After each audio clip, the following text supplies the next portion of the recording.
Ma'am, nuaibri. Ma'am, I ngasi su ma'am da ano ba blog ama khudol tamjage. Ngasi sa ina semju duriba ma'am da utsa duriba aigi blog se. Kogi che anugi angang se ko. Kogi inokenti se. Maje Soviet school ta meba ko. Kogi Russian school. Ado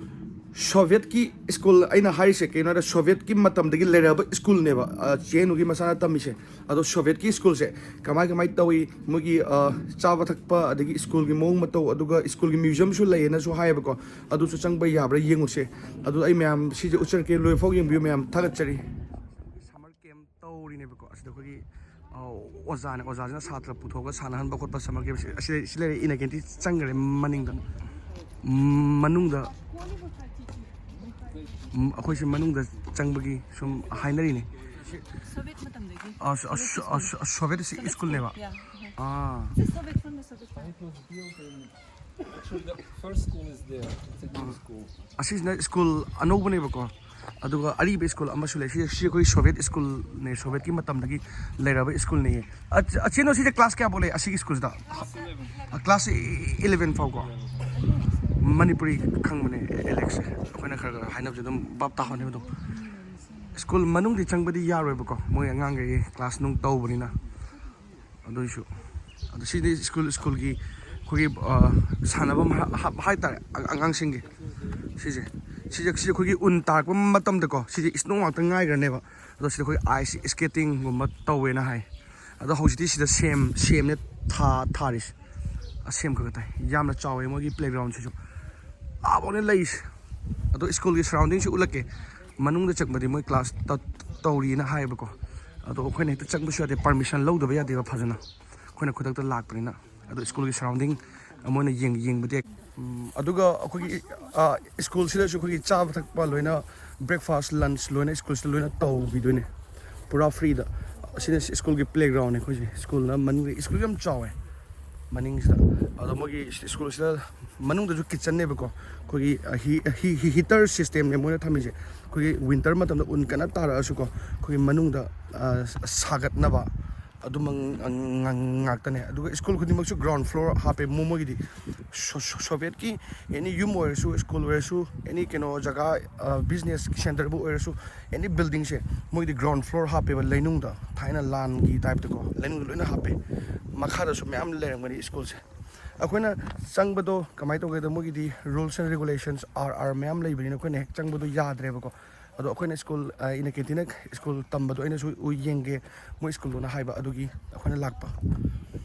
ado school sibudi ure sida moji school se number da chale ba ko school number 1 number 2 harga aduga sigi school sigi lambi se ko school sigi lambi ligi no school gi lambi do kai do hang bada mogi di sigi lambi se school na ya ulit sakawe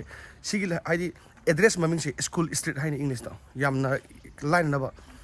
kogi kai ba de no harga ko ai thel ke gam ta hai da bi de ko kogi school street harga silambi se khangne ba school se lai bagi yamna line phanghan ba do koi thiba matam da ado school su khara ure manung da budi changaktre ado Soviet ki school ne hai changbadi hoji se yadre ba ko adubu school gi museum lai ba school gi tongana museum school sida ko gi school se kram gan gi haurakhi kanama matam da gi kamaina takhi ga na ga mogi phan table ma'am lai na hai akhiri ari basing ko ari badgi anobo si matam tam chakhol ba khena basing do adu su lai na hai adu ga manung da ko gi land si gi jaga sti gi lai khidaba land sing yaw ki basing mogi memory ma'am lai ba ko adu changa ga ma'am yeng se ma'am school gi manung da chang budu khudak ta laga hek to budu moi class nung to mai kitang pharak tare school gi mapan playground kai ka se lone yeng biro adu ga school gi museum ama su lai adu gi museum do ne yeng ona harak pa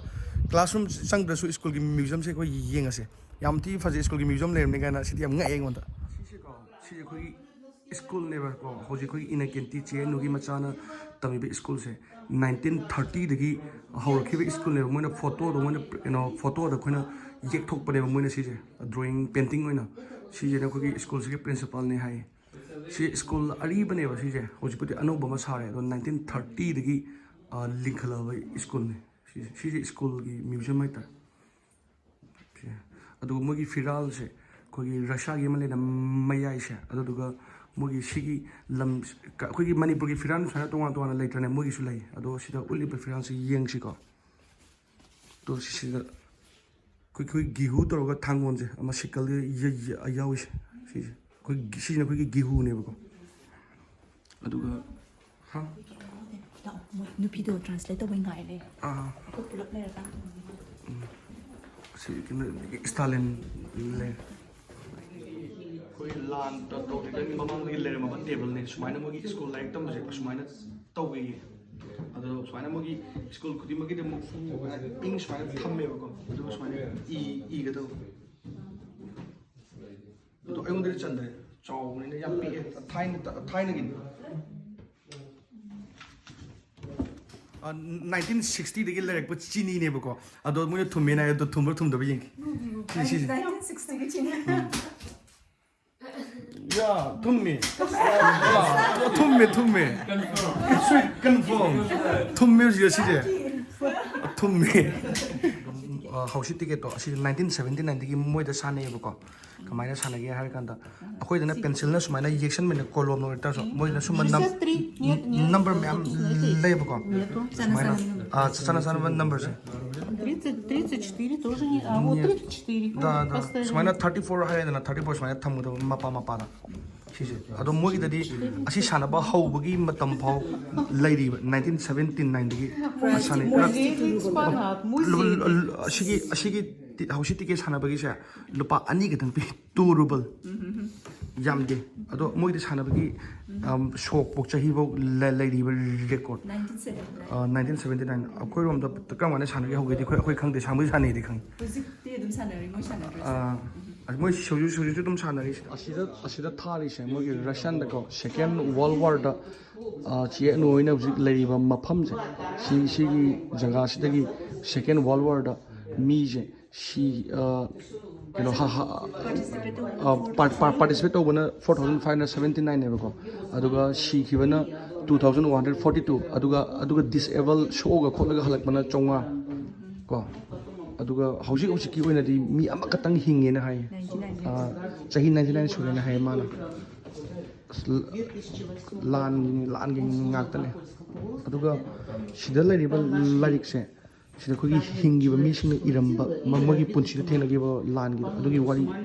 wari sing school se class 10 di laite aduga class 1 dina 4 fall exam taude Alex there's no any exam till class 4 right? Yeah, I think so. Yeah, Primary school don't have it. Some tests.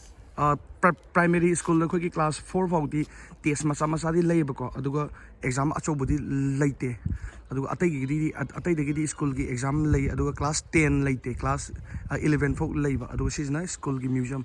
yam ti kale school gi museum sumaina ga nana ga leibi bodo thaina gi table ari ba ga thambi bodo yam na kalak se sije khoi sinu si manipur da su si school gi museum sai thambi ga damni ko thaina table sumaina phamamba ari ba khena ba sing do angang sing do si ina kente do card sanaba lai puzzles kuma card kuma moi gi school gi satra sing je sida moi oja khena puraga si mangda sana ba khotpa loin lai ba hojiki puzzles lai ba sana ba aina di utre du do yam ti kale si school gi museum sumai thambi ga dam ai khona painting na su mayam le ba ne video do utcha da bane ba ko aina school gi oi bidi mayam lai hawe ado school gi khatan na su war side ki go koi second world war soviet ki school ni na ari ba 1930 dagi lai school ni na mayam lai am thina ai so interesting ai idea mayam na phange ai so haijening school akhoi rom da lai school se akhoi manipur gi su sumaina museum gi type da ko khoi thaina gi fan boy tar su adagi akhoi school da oja o khiba sing afa oja mayam lai tra mo gi photo amdang oi tar su na pi bu do oja do koi satra haurai ba generation mayam na khangbi ga da do se adu maina ai yam kalak chani yam phagani ne khanje sina mogi inkol ne se museum school gi museum ti pi ba ko macha du gi mamang da leiba inkol yam na ju thai yam kale akoi se school da chal ru kan da ko sida ko gi second world war da ko gi sai jaga se keno na la me hai ko German na numid mari ni mu sai se loksala me hai aduga mu Russia gi red army sing na mu ji tan gai gi hai adugi monuments ne ko ado Russian gi mogi school sing je sida chhatra se class 11 lore kan da chahi amadi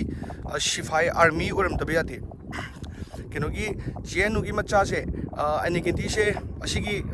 baba xe Alex xe cái brother Alex xe chahi ani thawak tawra me hai ba ko mogi mogi matam da do chahi ama khatang army oirang ba da anh cái tí yengu sida masu lai do masu masi school dagi halai ne se thagat chari thagat chari ha kan Tagachari. ma thagat chari hai ma thagat chari adum hai phagi adum hai di koina keno mo log ko ba thank you hai ne yamna manipuri yamna khange mas